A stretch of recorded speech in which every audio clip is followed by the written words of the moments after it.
Hello, everyone. Now, good morning, Saturday morning, here in the Sunshine State. So, I'm getting back to my story about the abduction.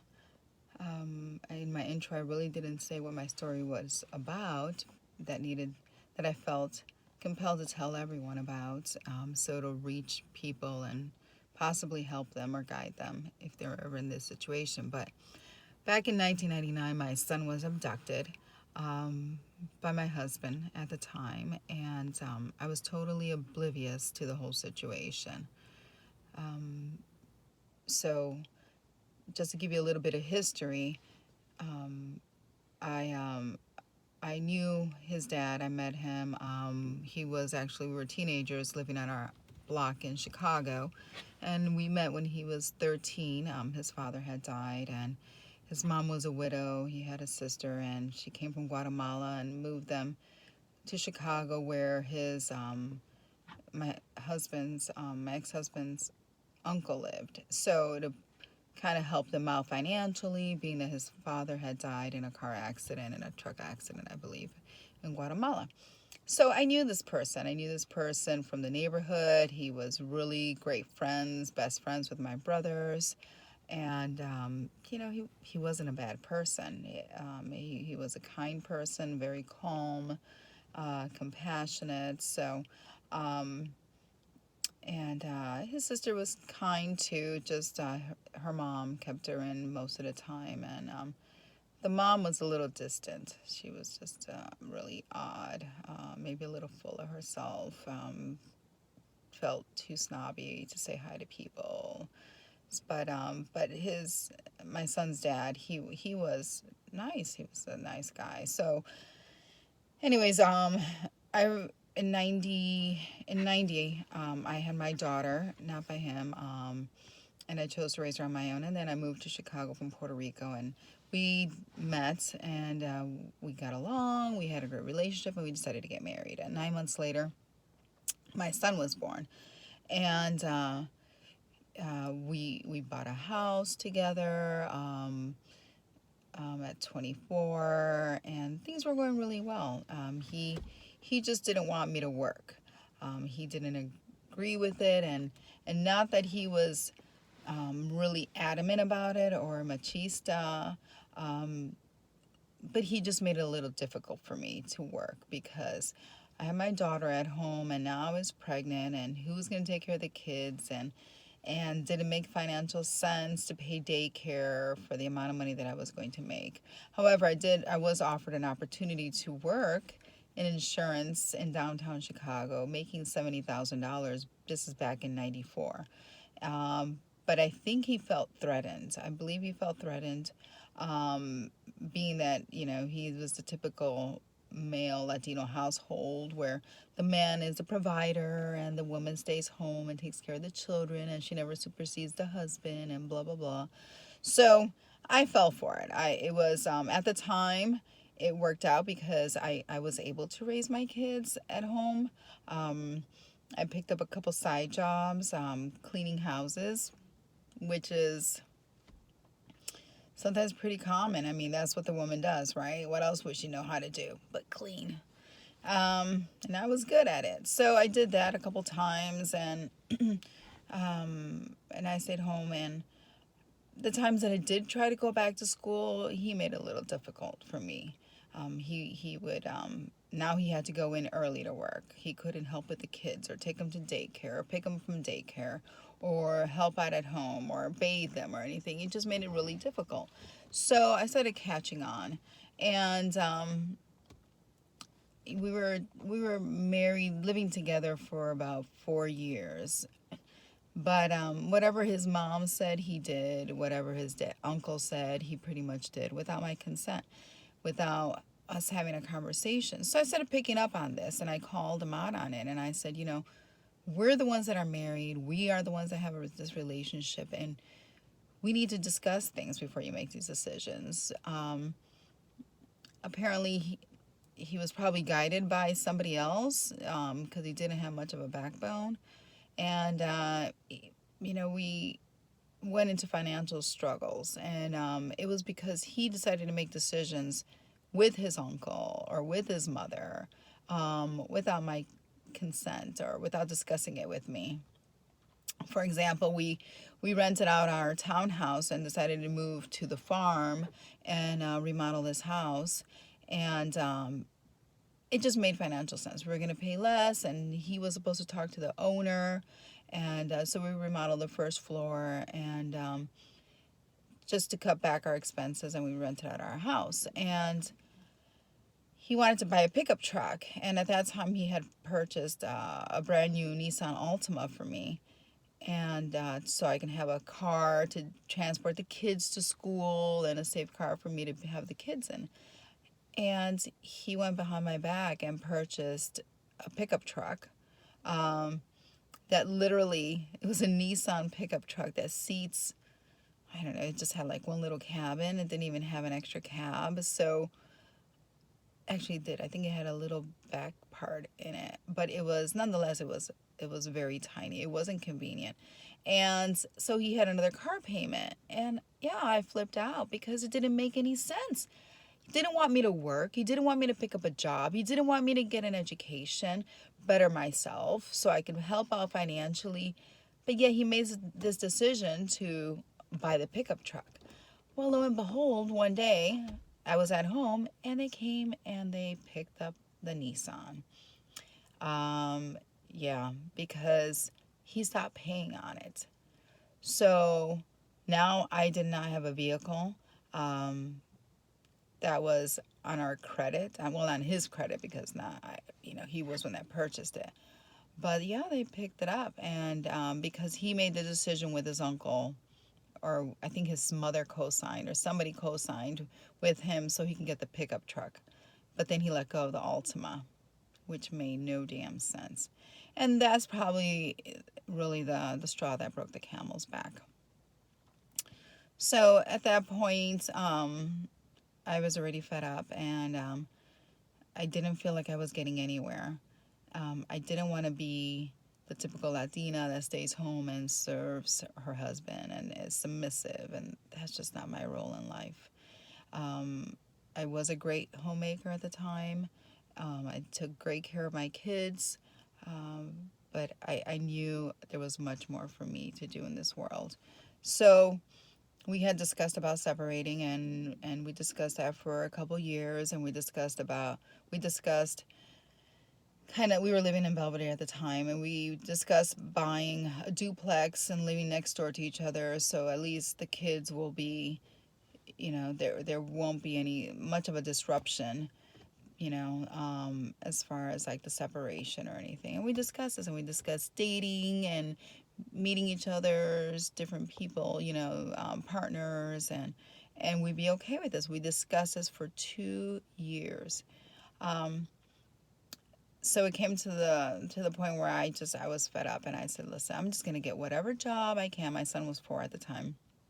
And I said, I'm going to get whatever job I can right now because I need out. I can't do this. I can't be dependent on you. You don't want me to go to school. I started a computer science program, and the director asked me to join the program.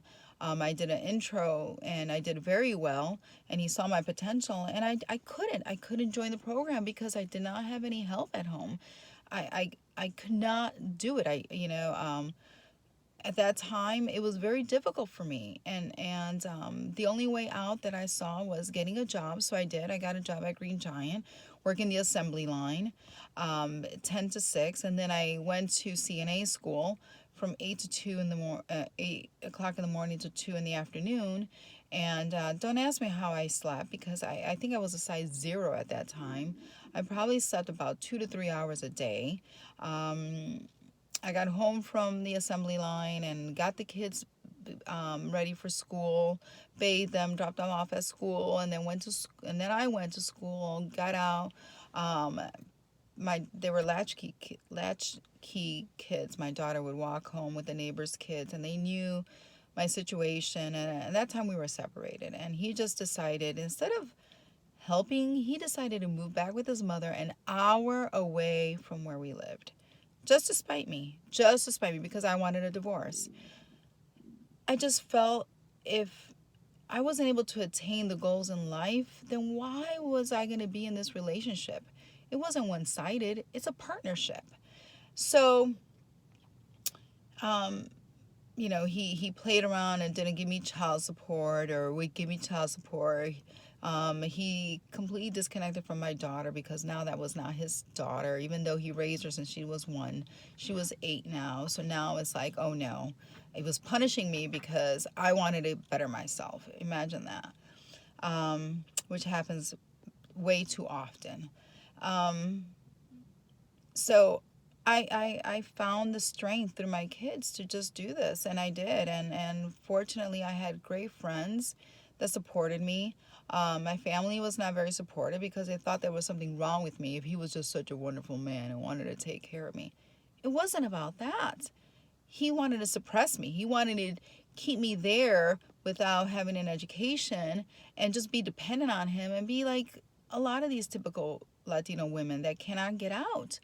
And in the long term, they waste a lot of their years, being married and not having anything to fall back on. It's a real sad situation, and I just didn't want to be another statistic.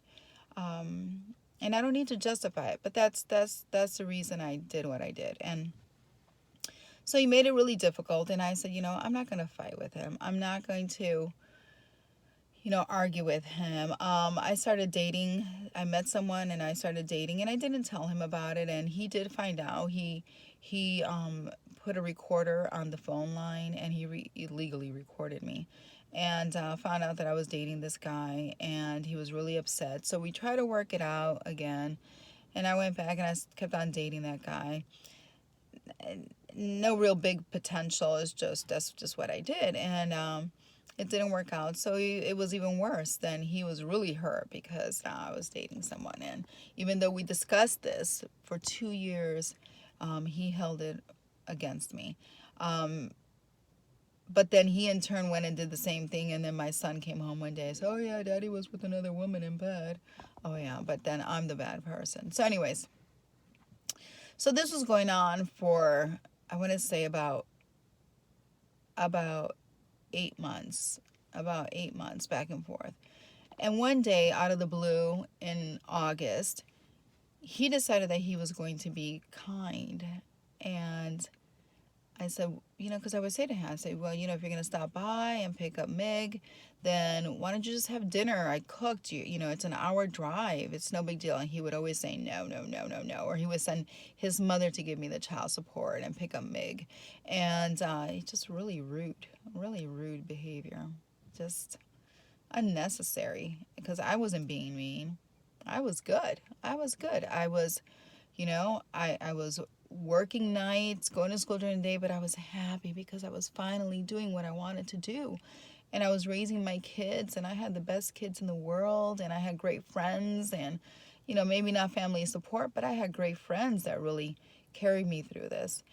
So it was really surprising that he started coming around and would accept my dinners and would hang around my place, with there were no other intentions in our part. Like, we weren't trying to get back together, rekindle things at all. I mean, what was there was just dead. So we were just trying to be friends, amicable for the kids. And I told my friends, I was like, wow, he's coming around. I said, well, maybe he's just, realizing that I don't want to fight with him. I just want to try to get along for the sake of the kids. So out of the blue, he says, oh, I'm going to go to Guatemala, and I'm going to go sell a semi-truck, and I'm going to be gone for about 2 weeks. Will you let me take Mig with me? And I said, why do you got to take him? I said, you can't take him on the road. That's not a safe trip to take him on the road. He says, oh, no. No, my mom is going to go down too, so my mom will fly with him. And then when I'm done with the transaction, then I'll fly back with him. And I said, are you sure? I mean, you're not going to keep him, right? Oh, no. Why would I keep him? That's what he said. No. Why would I keep him? And me, I thought to myself, wow, he hasn't even been consistent in picking up my son. He would not pick him up consistently. When he would pick him up, he would send his mother to pick him up, and then he wouldn't even spend time with him because he was too busy partying, going out doing his thing. Either he was working 12-hour shifts, or he was going out partying, or screwing, whatever he was doing. But I thought to myself, I was like, he could never take custody of him because he can't even be a parent. He can't even take him for a full week. He can't even take him for a full weekend without spending time with him, without feeding him, doing fun stuff with him. My son would tell me, he's like, no, Dad didn't do anything with me. I was with Grandma the entire time. So, in my head, I could not imagine that this man had the intention to keep him, to abduct him, to deliberately set it up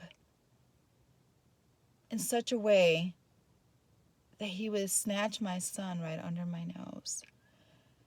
And so he did. A few of my friends advised me not to because they said he's going to abduct him, he's going to keep him, and I was like, this is impossible. He would never do something like that.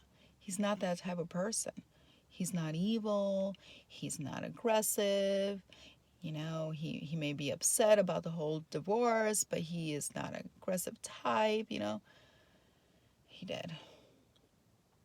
He sure did. It happened about September 8th, 1999, and my son was 4 years old. He would be turning 5 in December. And I signed a paper for his mom, for my son to fly with his mom to Guatemala, and consenting to it for the travel documents that you have to give at the airport. And got it notarized. Got it notarized by my friend, my good friend, is my cousin. I call her my cousin. And she told me, she's like, I don't think this is a good idea. I think he's going to keep him. And he did. She was right. She was right 1,000%. She was right 1,000%. And he took his trip. I gave him a kiss goodbye, packed up his bag, and he went to the airport with his grandma while his dad loaded up a semi-truck with the car, the dog, his belongings, his mother's belongings. His mother had sold her house as she moved over there. I had no idea this had gone down. I had no idea. And this is how it started. The nightmare that started in 1999. The nightmare of my son's abduction. I'll keep you posted. Stay tuned for the next video.